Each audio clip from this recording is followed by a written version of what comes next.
बिस्मिल्लाहिर्रहमानिर्रहीम अस्सलामु अलैकुम। आज हम ये डिस्कस कर रहे हैं कि हम किस तरह फाइंड करेंगे एक कंपाउंड को कि आया वो एरोमेटिक होगा या एंटी एरोमेटिक होगा या नॉन एरोमेटिक होगा। तो इसको चलिए शुरू करते हैं। एक कंपाउंड कब एरोमेटिक होगा, तो यहाँ पे कुछ प्रॉपर्टीज़ मैंने यहाँ पे लिखी हुई है कि अगर एक कंपाउंड के अंदर वो मौजूद हो, अगर एक कंपाउंड के अंदर ये प्रॉपर्टीज़ नज़र आ जाए तो फिर वो कंपाउंड एरोमेटिक होगा। वो क्या क्या है? नंबर फर्स्ट कि the compound must be cyclic, ये साइक्लिक होना चाहिए या प्लेनर होना चाहिए। इसकी प्लेनर मतलब कि इसके अंदर जो एटम्स है ना वो सब एक ही प्लेन में होने चाहिए। सपोज़ ये एक पेज है ना, तो जितने भी एटम्स होंगे वो इसी प्लेन में होंगे। तो एक ही प्लेन में जितने भी एटम्स होते हैं रिंग के वो प्लेन ही में होने चाहिए, प्लेन में। दूसरा कि इसमें कंप्लीट कंजुगेशन होना चाहिए। क्या इसमें जब इसमें अगर इसमें कंजुगेशन हो, ये दूसरा इसका प्रॉपर्टी है। और कंजुगेशन पर मैंने ऑलरेडी एक वीडियो बनाई है और इसका जो ट्रिक है वो भी मैंने उस पर वीडियो बनाई है, आप वो देख सकते हैं। ये बात याद है कि कंजुगेशन के लिए अनहाइब्रिडाइज पी ऑर्बिटल ये ज़रूरी है। इसके लिए क्या अनहाइब्रिडाइज्ड पी ऑर्बिटल इसके लिए नेसेसरी है कंप्लीट कंजुगेशन के लिए। इसके अलावा थर्ड है कि जितने भी रिंग के अंदर एलिमेंट्स होते हैं या जो कार्बन्स है उनका जो हाइब्रिडाइजेशन है वो sp2 या sp होना चाहिए।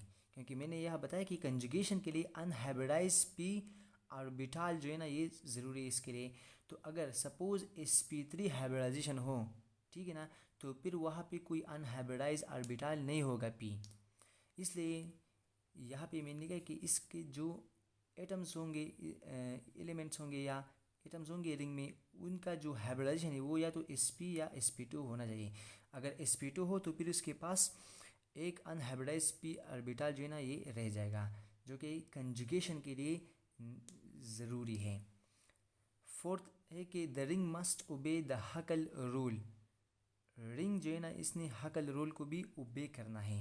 और ये नंबर ऑफ पाई इलेक्ट्रॉन्स के हवाले से है कि according to Huckel rule the pi electron equal to 4n+2, ठीक है ना।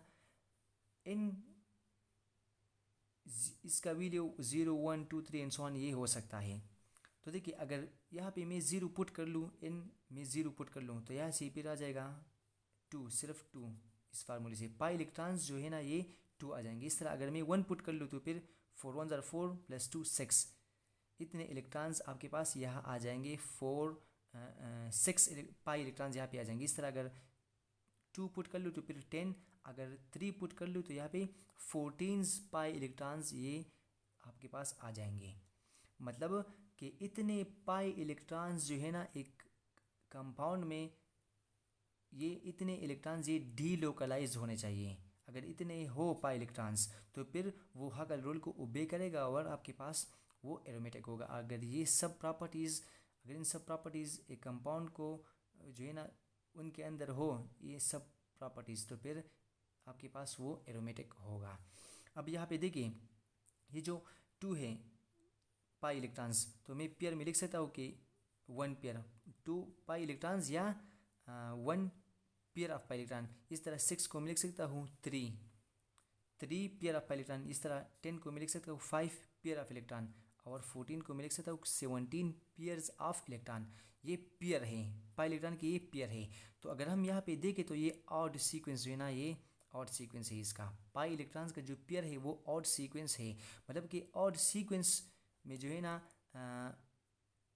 अगर पाई इलेक्ट्रॉन्स डीलोकलाइज हो एक कंपाउंड में और बाकी ये भी प्रॉपर्टीज़ उसके अंदर हो तो फिर वो एरोमेटिक होगा। तो इसलिए यहाँ पे मैंने ये शॉर्ट लिखा हुआ है CCO। मतलब अगर वो साइक्लिक हो कंपाउंड, इस तरह इसमें कंजुगेशन हो और ऑड पेयर ऑफ इलेक्ट्रॉन जो पाई इलेक्ट्रॉन है वो ऑड क्या हो, वो इसमें डीलोकलाइज हो तो फिर वो एरोमेटिक होगा। इस तरह एंटी एरोमेटिक कंपाउंड, तो ये इसके लिए ये प्रॉपर्टीज़ है।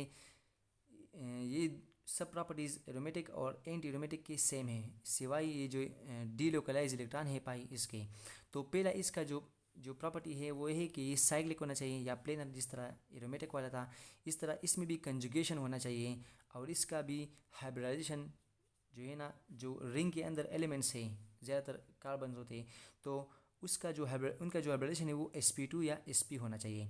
और लास्ट में जो पाई इलेक्ट्रॉन्स है वो इस फार्मूले के मुताबिक होने चाहिए 4n, यहाँ पे 4n+2 है, यहाँ पे सिर्फ 4n है। और ये n जो है ना, इनकी के जो वैल्यू है वो 1 2 3 एंड सो ऑन है, ज़ीरो नहीं हो सकता, ज़ीरो पॉसिबल नहीं। अगर यहाँ पे हम ज़ीरो पुट कर लें तो फिर यहाँ पे पाई इलेक्ट्रॉन ये ज़ीरो हो जाएंगे, ठीक है ना। तो फिर डीलोकलाइजेशन के लिए पाई इलेक्ट्रॉन्स वो ज़ीरो हो जाएंगे, तो फिर तो वो पॉसिबल नहीं है। तो यहाँ पे 1 2 3 ये वैल्यूज़ आपके पास n के है।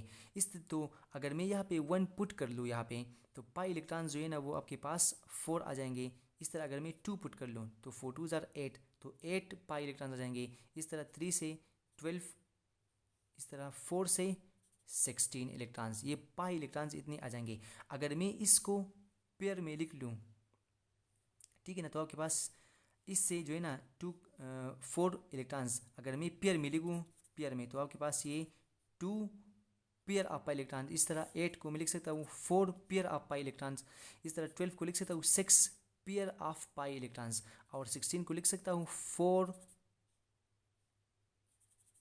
8 पेयर्स ऑफ पाई इलेक्ट्रॉन। तो अगर हम इस सीक्वेंस को देखें 2 4 6 एंड 8, तो ये आपके पास एक इवन सीक्वेंस है, मतलब कि इसके अंदर जो पाई इलेक्ट्रॉन्स होंगे या जो पाई इलेक्ट्रॉन डीलोकलाइज होंगे, अगर उनका वो क्या हो, वो इवन नंबर में हो, और ये बाकी प्रॉपर्टीज़ उस कंपाउंड में हो, तो फिर वो एंटी एरोमेटिक होगा। तो बस ये दो प्रॉपर्टीज़ जो है ना, ये एरोमेटिक और एंटी एरोमेटिक में क्या है, ये डिफरेंट है। यहाँ पे पाई इलेक्ट्रॉन्स हकल रूल के मुताबिक 4n+2 इतने होने चाहिए, मतलब आड पेयर ऑफ पाई इलेक्ट्रॉन्स जो है ना ये होने चाहिए, और यहाँ पे ये इवन पेयर है, इवन सीक्वेंस है यहाँ पे, और यहाँ पे ऑड जो है ना सीक्वेंस है। तो इसलिए इसके लिए मैं लिख सकता हूँ कि C और यहाँ पे E, मतलब कि कंपाउंड अगर क्या हो, साइक्लिक हो, इसमें कंजुगेशन हो, और even pair of pi electrons उसमें डीलोकलाइज हो, तो फिर वो एंटी एरोमेटिक होगा। तो ये एरोमेटिक और एंटी एरोमेटिक की बात थी। अब नॉन एरोमेटिक कंपाउंड्स कौन से होते हैं, तो देखिए इन कंपाउंड्स के अलावा जितने भी कंपाउंड्स बाकी होते हैं वो नॉन एरोमेटिक कहलाएंगे। लाइक ऑल अदर्स, मैं लिख सकता हूँ all other compounds are non aromatic, या एक कंपाउंड अगर वो इनमें से एक भी रूल को वो वायलेट करता हो, वो उसमें मौजूद ना हो, तो फिर वो नॉन एरोमेटिक कहलाएगा, ठीक है ना। तो ये एरोमेटिक और नॉन एरोमेटिक और एंटी एरोमेटिक की बात थी। अब हम चलो इस पर जो एग्जाम्पल है उसको देखते हैं, और उस पर उन एग्जाम्पल्स पर अप्लाई करते हैं कि कौन सा एरोमेटिक होगा, कौन सा नॉन एरोमेटिक और कौन सा एंटी एरोमेटिक, इन प्रॉपर्टीज़ को, ये प्रॉपर्टीज़ उसमें चलो देखते हैं उन प्रॉब्लम्स में।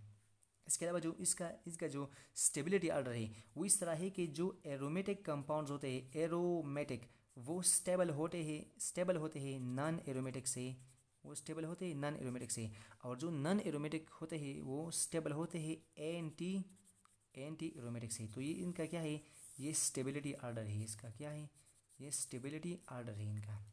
चलिए इस पर कुछ एग्जांपल्स करते हैं।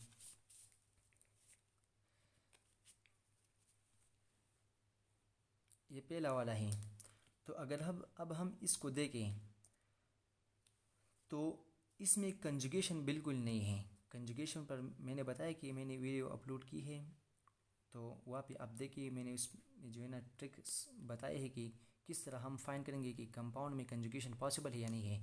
तो यहाँ पे सिर्फ और सिर्फ सिंगल बॉन्ड है, तो यहाँ पे कंजुगेशन जो है ना ये पॉसिबल नहीं है। साइक्लिक तो है लेकिन कंजुगेशन पॉसिबल नहीं है। तो अगर एक रूल को भी वायलेट करता हो तो मैंने बताया कि ये क्या होगा, ये नॉन एरोमेटिक होगा। तो ये वाला आपके पास ये नॉन एरोमेटिक है पहला वाला।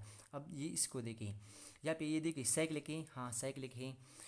कंजुगेशन इसमें पॉसिबल है कि नहीं? तो देखिए डबल बॉन्ड सिंगल बॉन्ड फिर पॉजिटिव चार्ज, या डबल बॉन्ड सिंगल बॉन्ड फिर नेगेटिव चार्ज, तो यहाँ पे कंजुगेशन भी पॉसिबल है। अब हमने क्या करना है, पाई इलेक्ट्रॉन्स को हमने देखना है। तो यहाँ पे अगर हम देखें तो ये एक पाई बॉन्ड है, मतलब पाई इलेक्ट्रॉन्स दो है, लेकिन अगर हम यहाँ पे देखें नेगेटिव चार्ज है, and this negative charge is considered as a pi bond. तो मतलब यहाँ पे क्या है, एक और दो, दो है, मतलब इसका क्या है कि दो मतलब 4 पाई इलेक्ट्रॉन्स टोटल है, हम इस तरह कह सकते हैं, ठीक है ना। एक ये और ये, तो जो इसका पेयर अगर मैं ले लूँ तो पाई इलेक्ट्रॉन्स का जो पेयर होगा वो 2 होगा, ठीक है ना। और ये 2 क्या है, ये E1 है। तो ये आपके पास जब E1 number of pi electrons हो तो फिर ये आपके पास ये एंटी एरोमेटिक होगा। एरोमेटिक के लिए ऑड सीक्वेंस होता है। तो यहाँ पे ये वाला कंपाउंड ये आपके पास ये एंटी एरोमेटिक है, this one is anti aromatic. यहाँ पे इसको देखिए, ये साइक्लिक है, हाँ तो ये साइक्लिक है। दूसरा कंजुगेशन भी है, तो है डबल बॉन्ड सिंगल बॉन्ड फिर पॉजिटिव चार्ज, या double bond single bond positive charge, तो कंजुगेशन भी इसमें है। अब पाई इलेक्ट्रॉन्स को देखें तो यहाँ पे सिंगल पाई बॉन्ड है, मतलब पाई इलेक्ट्रॉन्स क्या है, दो है, मतलब इसका जो पेयर है वो क्या है, वन है ना, और वन ऑड है। तो यहाँ पे ये एरोमेटिक है। इस तरह यहाँ पे देखिए, यहाँ पे single bond single bond single bond, सिर्फ और सिर्फ सिंगल बॉन्ड है, मतलब साइक्लिक तो है लेकिन इसमें जो है ना ये कंजुगेशन नहीं है, तो इसलिए ये कंपाउंड जो है ना ये नॉन एरोमेटिक है, this one is non aromatic. यहाँ पे देखिए ये साइक्लिक है, तो हाँ है। अब कंजुगेशन को देखिए, double bond single bond double bond single bond, लेकिन यहाँ पे फिर नेगेटिव चार्ज है, फिर सिंगल बॉन्ड, तो यहाँ पे कंजुगेशन भी है। इस तरह जो पाई इलेक्ट्रॉन्स है या पाई बॉन्ड्स है, आपको इसको देखें, यहाँ पे 2 पाई बॉन्ड्स हैं, ठीक है ना, और यहाँ पे ये नेगेटिव चार्ज भी, और नेगेटिव चार्ज मैंने बताया कि it is considered as a pi bond, मतलब 6 इलेक्ट्रॉन्स जो है ना ये पाई है, पाई इलेक्ट्रॉन जो है ना वो 6 है। तो इसका जो पेयर है, मतलब 3 पेयर है, पाई इलेक्ट्रॉन्स के 3 पेयर्स है, और 3 क्या है, ऑड सीक्वेंस है। तो यहाँ पे ये जो कंपाउंड है दिस वन इज़ एरोमेटिक, ये क्या है, ये एरोमेटिक है। इसको देखिए, ये साइक्लिक है, तो हाँ है। फिर कंजुगेशन करके double bond single bond positive charge, फिर सिंगल बॉन्ड डबल बॉन्ड, तो यहाँ पे कंजुगेशन भी पॉसिबल है। अब इलेक्ट्रॉन्स को देखिए, पाई इलेक्ट्रॉन्स को, तो 3 पाई बॉन्ड्स हैं, मतलब यहाँ पे 6 पाई इलेक्ट्रॉन्स है, मतलब 3 पेयर ऑफ पाई इलेक्ट्रॉन्स है। तो ये भी क्या है, ये भी ऑड सीक्वेंस है, तो यहाँ पे ये वाला भी, ये भी एरोमेटिक है। फिर यहाँ पे देखें, ये साइक्लिक है, हाँ है। कंजुगेशन है, कंजुगेशन भी पॉसिबल है, double single double bond single double bond, तो कंजुगेशन भी इसमें। अब पाई बॉन्ड्स को देखें, तो यहाँ पे देखें 4 पाई इलेक्ट्रॉन्स है, पाई बॉन्ड है, मतलब 8 जो है ना ये पाई इलेक्ट्रॉन्स 8 है, और इसका पेयर 4 आता है, ठीक है ना। 4 पेयर्स ऑफ पाई इलेक्ट्रॉन्स यहाँ पे है, 4 पेयर ऑफ पाई इलेक्ट्रॉन। तो ये क्या है, ये E1 है, E1 है ना। तो यहाँ पे जब E1 हो पाई इलेक्ट्रॉन्स, तो यहाँ पे ये फिर ये एंटी एरोमेटिक होगा, this one is anti aromatic. यहाँ पे देखिए ये साइक्लिक है, कंजुगेशन है पॉसिबल है कि नहीं, double bond single bond double bond single bond, फिर यहाँ पे ये लोन पेयर इलेक्ट्रॉन है, ये डी लोकलाइज है, ये बात है कि ये क्या, ये डी लोकलाइज है, तो यहाँ पे कंजुगेशन भी पॉसिबल है।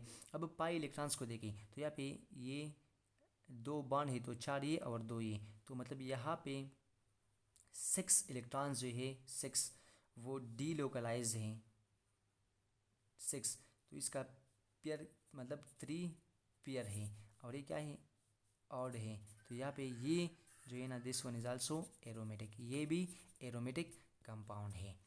इसके अलावा मैं इसमें एक और बात कर लूँ कि यहाँ पे जो नाइट्रोजन है इसका जो हाइब्रिडाइजेशन होगा, तो हम नॉर्मली किस तरह हाइब्रिडाइजेशन को फाइंड करते हैं, स्टैटिक फार्मूले से फाइंड करते हैं, जिसमें हम जो सिग्मा बॉन्ड्स होते हैं उसको और लोन पेयर को ऐड करते हैं। तो यहाँ पे इसने कितने बॉन्ड बनाए, सिग्मा 1 2 3 सिग्मा बॉन्ड इसने बनाए जो 3, और लोन पेयर कितने हैं, तो 1 है।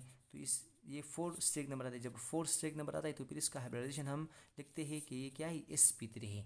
लेकिन यहाँ पे मैंने बताया कि ये जो लोन पेयर है ये इसके साथ नहीं बल्कि ये डी लोकलाइज है, ये डी लोकलाइज है, तो आपने इसको काउंट नहीं करना है, यहाँ पे सिर्फ 3 है, तो इसका जो करेक्ट हाइब्रिडाइजेशन है वो क्या है, sp2 है, sp3 नहीं है। इस तरह अगर हम फ्यूरिन को देखें,